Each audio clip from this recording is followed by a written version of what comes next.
বিএনপির সিনিয়র যুগ্ম মহাসচিব রুহুল কবির রিজভী অভিযোগ করেছেন, খালেদা জিয়ার বর্তমান অসুস্থতা কৃত্রিমভাবে তৈরি এবং খাবার ও ওষুধে বিষ মেশানোর মাধ্যমে তা ঘটানো হয়।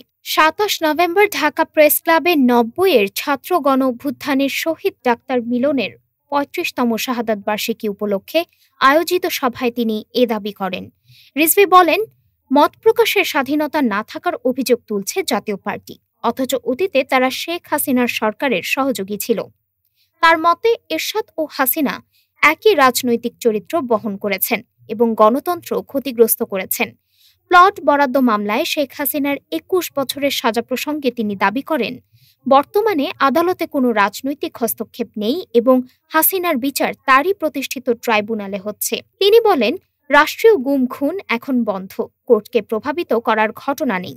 অতীত সরকারের সময়ে রাজনৈতিক নিয়ন্ত্রণে মানবাধিকার লঙ্ঘন হয়েছে বলে তিনি অভিযোগ করেছেন।